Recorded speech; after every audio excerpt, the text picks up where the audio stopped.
August 16, 1977. A date etched in the soul of music history.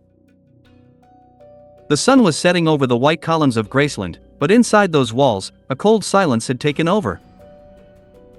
The headlines the next morning would shake the world: the king is dead. But as the fans wept in the streets of Memphis, a much darker, more calculated story was being buried. For decades, we've been told the same official version, but today, we open the vault to the files the public was never supposed to see. We aren't just talking about a heart failing, we are talking about a man who was being watched, followed, and perhaps, pushed to the edge by the very institutions he trusted. To understand how the king of rock and roll reached that tragic bathroom floor, we have to go back to the shadow that followed him for years. You see, Elvis Presley wasn't just a singer. To the FBI and the US government, he was a cultural phenomenon they couldn't control. By the early 1970s, the charismatic youth who shook his hips had transformed into a man obsessed with law enforcement. He carried badges, he collected guns, and he even famously flew to the White House to meet President Nixon, offering to be an undercover agent to clean up America. But while Elvis was trying to join the system was keeping a 600-page file on him. They recorded his movements, his associations, and his increasing paranoia. Why? Because a man with that much influence over the youth is a threat to those in power. As the years rolled on, the king's castle, Graceland, became his golden cage. The Memphis Mafia, his inner circle of friends and bodyguards, saw a man who was slowly disappearing behind a mask of prescription medication. But here is where the story takes a turn that many documentaries choose to ignore. In the final months of his life, Elvis was reportedly ready to clean house. He was tired of being handled. He was tired of the people draining his bank accounts. He was preparing to fire his longtime manager, Colonel Tom Parker, a man who, as it turns out, wasn't even an American citizen and had no legal passport. If Elvis had fired the colonel, decades of financial secrets would have come crashing down. Was the king silenced before he could speak? Let's look at the final 48 hours. Elvis was scheduled to fly out for another grueling tour. He was exhausted, but those close to him said he was unusually focused. He was reading a book called A Scientific Search for the Face of Jesus. He was searching for meaning. But then, the timeline gets blurry. Witnesses inside the house described an atmosphere of intense tension. There were rumors of a missing briefcase Elvis supposedly kept with him at all times, filled with sensitive documents and legal papers.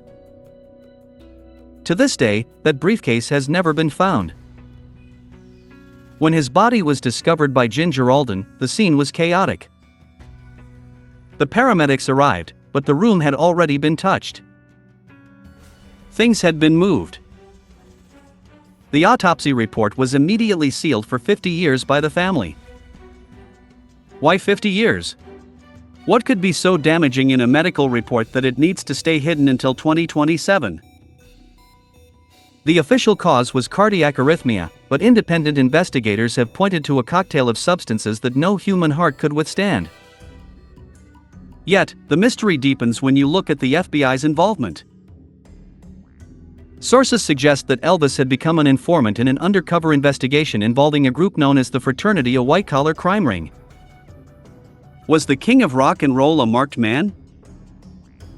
Was he living in fear not of his fans, but of a criminal underworld he had accidentally stumbled into? Even the funeral raised eyebrows. Those who stood over the open casket claimed the body didn't look like the Elvis they knew. It looked like a wax figure. The air conditioning in Graceland was reportedly turned to maximum to keep the body from melting. Then there was the weight of the coffin, over 900 pounds. Why so heavy? Some believe it contained a cooling system. Others believe the king had already left the building, staged his own exit to escape the threats on his life and the crushing weight of fame. It sounds like a movie plot, but when you consider that a man named John Burroughs, an alias Elvis, frequently bought a one-way ticket to Buenos Aires just hours after the death was announced, the theory starts to feel uncomfortably real. Elvis Presley was a man who had everything, yet he died in a state of profound isolation. He was a patriot who loved his country, but his country's intelligence agencies treated him like a target. He was a son who never got over the loss of his mother, and a father who wanted to see his daughter grow up. But the machine of fame is a hungry beast.